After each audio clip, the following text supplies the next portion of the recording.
அன்பு உண்மையிலே குடும்ப கட்டுப்பாடு பண்ணிட்டாரா இல்லை இல்லையா? பண்ணிட்டாருன்னா கமெண்ட்ல எஸ்ன்னு சொல்லுங்க, இல்லைனா நோன்னு போடுங்க. இந்த பக்கம் லலிதா ரொம்பவே கோவமா உட்காந்துட்டு இருக்காங்க. இன்னைக்கு அன்பு வரட்டும், அவன்கிட்ட என்ன ஆச்சுன்னு நான் கேட்க தான் போறேன். அவன் என்னவோ நம்ம கிட்ட மறைக்கிறான், ஏதோ தப்பா இருக்கு அப்படின்ற மாதிரி இங்க லலிதா யோசிக்கிறாங்க. உடனே அப்பதான் கரெக்டா அன்பும் ஆனந்தியும் வீட்டுக்கு வராங்க. வீட்டுக்கு வந்த உடனே இங்க லலிதா இருந்துட்டு, அன்பு நில்லுடா அப்படின்ற மாதிரி சொல்றாங்க. என்னவா உனக்கு பிரச்சனை? நானே 1008 டென்ஷன்ல வந்துட்டு இருக்கேன், என்ன கொஞ்ச நேரம் ரெஸ்ட் எடுக்க விடு அப்படின்ற மாதிரி சொல்றாங்க. டேய் நீ ரெஸ்ட் எடு, நான் அதெல்லாம் தடுக்கல. அதுக்கு முன்னாடி என்கிட்ட ஒரு உண்மையை சொல்லு அப்படின்ற மாதிரி சொல்கிறாங்க.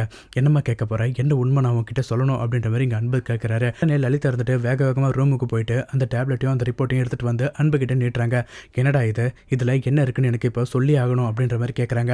உடனே அப்போ தான் அங்கே அன்பு இருந்துட்டு, என்னம்மா நீங்கள், இது என்னோட விஷயத்தில் தலையிடாதீங்கன்னு உங்ககிட்ட 1008 வாட்டி சொல்லிட்டேன். திருப்பி என்னோட விஷயத்தில் தலையிட்டீங்கன்னா நான் என்ன பண்ணுறது அப்படின்ற மாதிரி கேட்குறாங்க. டே அன்பு, உண்மையை சொல்லு, நீ ஏதாச்சும் என்கிட்ட இருந்து மறைக்கிறியா? நீ பண்ணுறதெல்லாம் பார்த்தா எனக்கு பயமாக இருக்குதுடா. இந்த ரிப்போர்ட்டில் என்னென்னமோ இருக்குது, என்கிட்ட அதை படித்து சொல்லு அப்படின்ற மாதிரி சொல்கிறாங்க. ஃபஸ்ட்டு அதை கொடுங்கம்மா, இதெல்லாம் ஒன்றும் இல்லை. ஃபஸ்ட்டு நீங்கள் கொஞ்சம் நார்மலாக இருங்க, எனக்கு எதுவுமே இல்லை, என் கழுத்தில் அடிபட்டுருக்குல்ல, அதனால தான் இவ்வளோ டேப்லெட் எடுத்துக்கிறேன், அது எடுத்தால் தான் எனக்கு நார்மலாகும் அப்படின்ற மாதிரி இங்கே அன்பு சொல்லி மழுப்பிடுறாரு. உடனே அதுக்கு துளசி இருந்துட்டு, இல்லை அத்தை, அவர் எதுவும் நம்ம கிட்டேருந்து மறைக்கிறாரு, கழுத்தை அடிக்கலாம், இவ்வளோ டேப்லெட்லாம் எடுத்துக்க மாட்டாங்க, அந்த ரிப்போர்ட்டை என்கிட்ட கொடுங்க, நான் அதை படித்து சொல்கிறேன் அப்படின்ற மாதிரி இங்கே துளசி சொல்கிறாங்க. அதை கேட்டதும் லலிதா இருந்துட்டு, ஆமாண்டா அந்த ரிப்போர்ட்டை கூட துளசி படித்து சொல்லட்டும் அப்படின்ற மாதிரி சொல்கிறாங்க. உடனே அதுக்கு அன்பு இருந்துட்டு, இங்கே பாருமா, இது என்னோட விஷயம், மறுபடியும் சொல்லிட்டேன், இதில் யாரும் தலையிடாதீங்க, இது என்னுடைய ஆனந்தியோட தனிப்பட்ட விஷயம், இதை நாங்கள் பார்த்துக்குறோம் அப்படின்னு சொல்லிட்டு அந்த ரிப்போர்ட்டும் டேப்லெட் எடுத்து போய் உள்ளே வச்சுட்டு வராரு. அப்போ தான் கரெக்டாக இங்கே ஆனந்தியோட அக்காவோட ஹஸ்பண்டும் வீட்டுக்கு வராங்க. வாங்க சகல அப்படின்ற மாதிரி இங்கே உள்ளே கூப்பிட்றாரு. சகல அர்ஜென்ட்டாக வர சொல்லியிருந்தீங்க, ஏதாச்சும் விசேஷமா அப்படின்ற மாதிரி கேட்குறாங்க. அதுக்கு அன்பு இருந்துட்டு, ஆமாம் சகல, ஒரு விசேஷம் இருக்குது, ஆனந்திக்கு நாங்கள் பூச்சி விடுற விசேஷம் வைக்க போகிறேன், இன்னும் 2 நாள் அப்படின்ற மாதிரி சொல்கிறாங்க. நல்ல விஷயம் சகல, அதுக்கு தான் எங்களை வர சொன்னீங்களா அப்படின்ற மாதிரி கேட்குறாங்க. ஆமாம் சகல, அதுக்கு தான் வர சொன்னேன் அப்படின்ற மாதிரி இங்கே அன்பும் சொல்கிறாரு. உடனே அதுக்கு லலிதா சொல்கிறாங்க, டேய் என்னடா இதெல்லாம் என்கிட்ட ஒரு வார்த்தை சொல்லலை, அவங்க கிட்ட சொல்லிட்டு இருக்க, என்ன நினச்சிட்டு இருக்க நீ அப்படின்ற மாதிரி கேட்குறாங்க. அதுக்கு அன்பு இருந்துட்டு, என்னம்மா உன்கிட்ட சொன்னால் மட்டும் என்ன நடக்க போகுது, அது எப்படியாச்சும் நிறுத்தணும், அதை நடக்க விடக்கூடாதுன்னு தான் யோசிப்பேன், அதனால தான் நான் உன்கிட்ட சொல்லவே இல்லை அப்படின்ற மாதிரி இங்கே அன்பு சொல்கிறாரு. உடனே அதுக்கு லலிதா இருந்துட்டு, இங்கே பாடுறா, நீ என்ன வேணா பண்ணிட்டு போ, ஆனால் இந்த வீட்டில் எதுவுமே நடக்கக்கூடாது அப்படின்ற மாதிரி லலிதா சொல்கிறாங்க. உடனே அன்பு இருந்துட்டு, அம்மா நான் இந்த வீட்டில் தான் நடத்த போகிறேன், நம்ம வீட்டில் இது ஆனந்தியோட வீடு, இங்கே தான் அவளோட விசேஷம் எல்லாமே நடக்கும், அதை தடுக்கிறதுக்கு உங்களுக்கு எந்த உரிமையும் இல்லை அப்படின்ற மாதிரி இங்கே அன்பு சொல்கிறாரு. என்னடா பேச்சு பேசிகிட்டு இருக்க, இது என்னோட வீடு, இது என் புருஷன் கட்டின வீடு, இங்கே பாரு உனக்கு எல்லா உரிமையும் இருக்குது, ஆனால் கண்டவளுக்கெலாம் இங்கே ஃபங்க்ஷன் பண்ண முடியாது அப்படின்ற மாதிரி இங்கே லலிதா சொல்லிடுறாங்க. உடனே நண்பர் இருந்துட்டு, இங்கே பாருங்கம்மா, நீங்கள் என்ன பண்ணாலும் இந்த ஃபங்க்ஷன் நான் நடத்தியே தருவேன், பார்க்குறீங்களா அப்படின்ற மாதிரி இங்கே லலிதாக்கே சவால் விடுறாங்க. உடனே இந்த பக்கம் ஆனந்தியோட அக்கா இருந்துட்டு, ஆனந்தி சொல்கிறது கேளடி, நம்ம இந்த வீட்டில் பண்ண தேவையில்ல, நம்ம ஏதாச்சும் ஃபங்க்ஷன் ஹாலில் பண்ணிக்கலாம் அப்படின்ற மாதிரி சொல்கிறாங்க.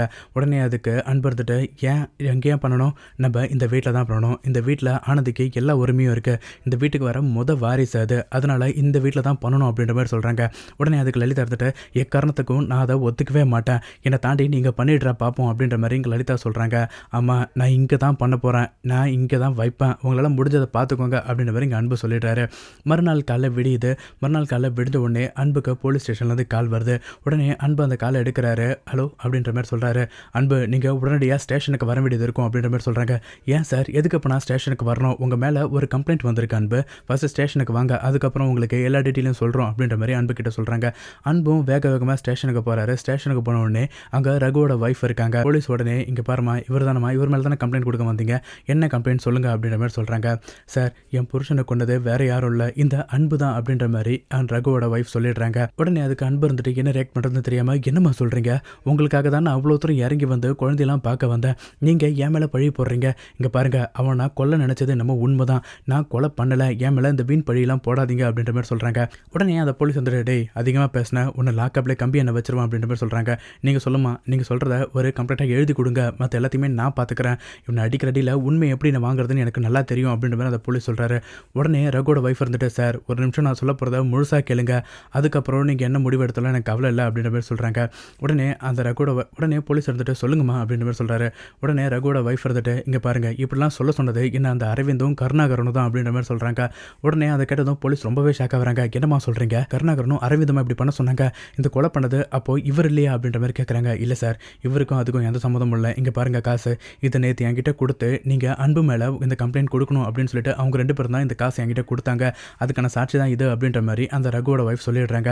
உடனே அன்பு இருந்துட்டு அப்பவே சொல்கிறாரு, நான் அப்பவே சந்தேகப்பட்டேன் சார், இந்த காசு நேற்று அவங்க வீட்டில் இருந்துச்சு, யாரோ பின்னாடி இருந்து சதி பண்ணுறாங்கன்ட்டு, இப்போ தான் புரியுது, அந்த சதி பண்ணுறாங்க அவங்க 2 பேர் தானா, ஃபஸ்ட்டு அவங்கள பிடிச்சி உள்ளே போடுங்க சார் அப்படின்ற மாதிரி எங்கள் அன்பு சொல்கிறாங்க. சொல்கிறாரு. சார் எது என்ன பண்ணணும்னு எங்களுக்கு தெரியும், நீங்கள் ஃபஸ்ட்டு இங்கேருந்து கிளம்புங்க அப்படின்ற மாதிரி சொல்கிறாங்க. சார் என்னாலலாம் கிளம்ப முடியாது, ஃபஸ்ட்டு அவங்க 2 பேரை அரெஸ்ட் பண்ணுங்க, அதுக்கப்புறம் தான் நான் இங்கேருந்து போவேன் அப்படின்ற மாதிரி இங்கே அன்பும் சொல்லிடுறாரு. போலீஸ் போயிட்டு கருணாகரனையும் அரவிந்தும் அரெஸ்ட் பண்ணுவாங்களா? அரெஸ்ட் பண்ணால் நல்லா இருக்கும்னு நினச்சிங்கன்னா மறக்காமல் கமெண்ட்டை சொல்லிடுங்க.